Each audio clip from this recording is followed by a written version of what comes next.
Welcome to the Compliance plus Ethics equals Integrity podcast, featuring BerryDunn healthcare professionals and expert guests discussing their insights into contemporary as well as perennial healthcare regulatory, revenue integrity, general compliance, and risk management topics.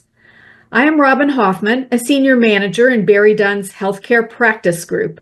I am honored to be joined by my colleagues, Senior Manager Olga Gross-Balzano and Manager Natalie Laaman. The title of our podcast is Chronic Care Management Services in Medicare. Is your program audit-ready? This podcast will be of particular interest to practices which are offering chronic care management services for Medicare enrollees, either with their own staff or with an outside contractor. Before we get into our discussion, a quick disclaimer. The content we discuss in this podcast is based on our professional experience advising healthcare providers, facilities, and other organizations engaging BerryDunn for compliance and other services. While we may reference specific government programs, Medicare and Medicaid policies, and regulatory guidance, we do not speak for any government agency or contractor, nor do we have the authority to do so. Nothing in this podcast should be considered legal advice. Anyone seeking legal advice on the subjects we discuss should consult their own attorney. So now we'll get started. Natalie, can you give our listeners a brief overview of Medicare's coverage requirements for chronic care management services and who can provide these services within the clinical practice? Sure. So chronic care management services are extensive, including a structured recording of the patient's health information, maintaining comprehensive electronic care plans, managing care transitions and other care management services, and coordinating and sharing patient health information promptly within and outside of the practice. Physicians and non-physician practitioners may bill for chronic care management services. This includes certified nurse midwives, clinical nurse specialists, nurse practitioners, physician assistants, and primary care practitioners are most often billing the chronic care management services, but some specialty practitioners may also provide and bill them. Thanks very much, Natalie. I appreciate that. Olga, some providers engage with an external entity to provide CCM services. What steps should the provider take to oversee their contractor's delivery of these services? And also, can you let our listeners know whether CCM services can be provided by individuals who are located outside of the United States? Well, first, Robyn, let me say that Medicare Learning Network has a publication on chronic care management, and they recommend providers review and reference it as necessary. To answer your questions, Robyn, while the billing practitioner does not personally provide service, the billing practitioner must retain a certain level of involvement in chronic care management. The clinical staff provide these services under direction of the billing practitioner on an incident-to basis, as an integral part of services provided by that billing practitioner. These services are subject to all applicable state laws, licensure, and scope of practice. While CMS does not require the physician to be physically present while the service is provided, that practitioner may arrange to have the clinical staff portion of CCM services provided by clinical staff external to the practice, such as by case management company. So if all the incident to and other rules for billing CCM are met. So the question is, can practitioner provide enough oversight? It should be noted that the service codes for reporting clinical staff time are valued to include oversight, management, collaboration, and reassessment by the billing practitioner, consistent with the included service elements. This work cannot be delegated or subcontracted to any individual.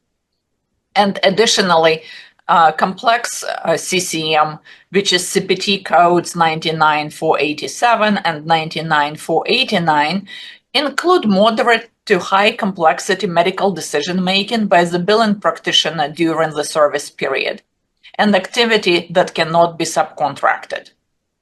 And answering the second part of your question on providing services from outside of United States, this is a great question. However, there is a regulatory prohibition against payment for non-emergency Medicare services furnished outside of the United States. So the answer is no. CCM services cannot be billed if they are provided by individuals outside of the United States or provided to beneficiaries who are outside of the United States. Excellent. Thanks for answering both sides of that question about the location, Olga. Natalie, what type of initiating visit, such as evaluation and management, an annual wellness visit, or an initial preventive physical exam, should occur with the provider if they've not seen a patient in more than a year and they feel that this patient might benefit from chronic care management services? Also, during that initial visit, must the patient's consent be obtained in order to participate in CCM?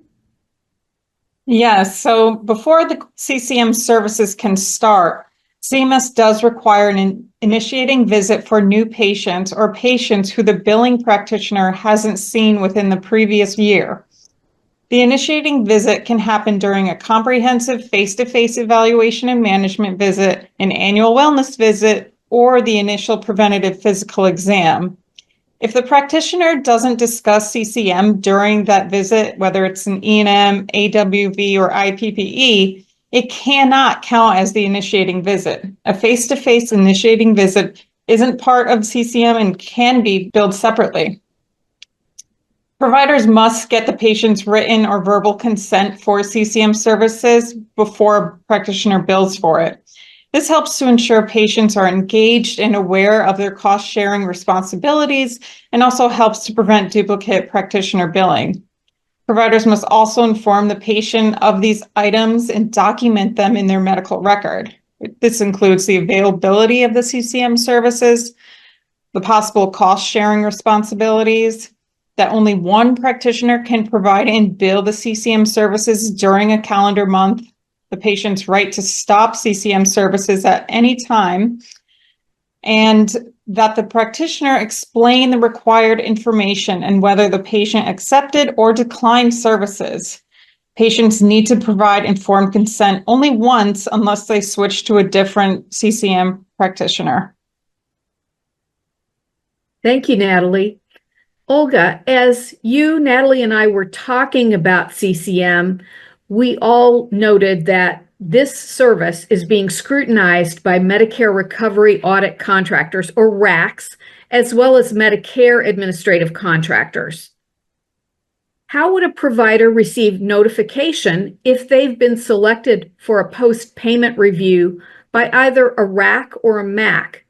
And how quickly must they submit the requested documentation?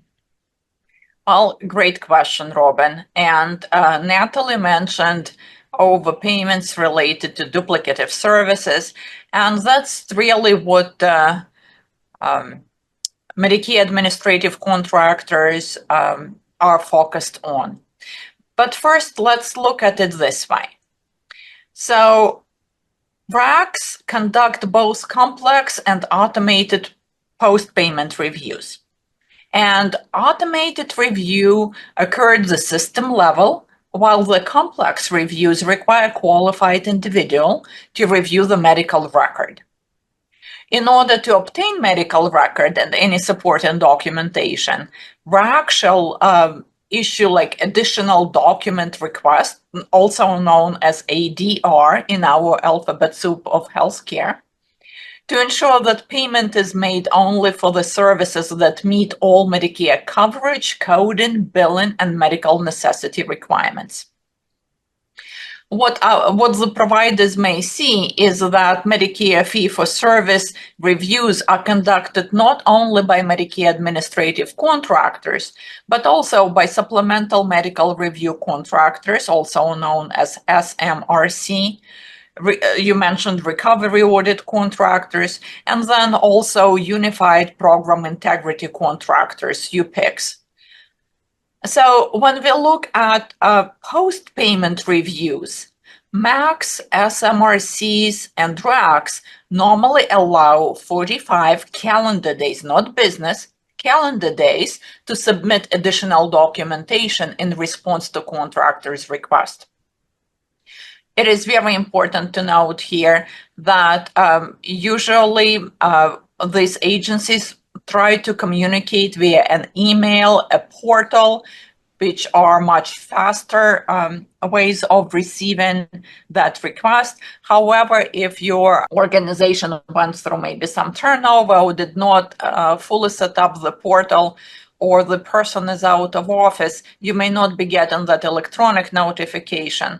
There's usually a letter in regular mail that's coming your way. However, the date of the request does not change. It's not when you received it, it's when it was issued.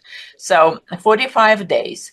For the post-payment review by UPIC, by that Unified Program Integrity Contractor, it is only 30 days. So it is also important to really understand who is the request coming from and how much time you have, because that period of time may be different. What also is important to know for providers is that sometimes contractors may accept additional documentation after the deadline if it is for good cause, and that would cover situations such as natural disasters. However, at BerryDunn, we strongly encourage providers to communicate with that auditing agency conducting that review ahead of the deadline. Make sure that you communicate your timeline and ask for additional time if necessary, if you indeed have some good causes. In the current environment, majority of audits require provider to submit reporting data through the portals, as I mentioned. And what we suggest is that at least 2 people in the organization have access, and that they monitor that ADR log and make sure that everything is taken care of timely. So that would be my response, Robyn. Excellent. Thank you so much.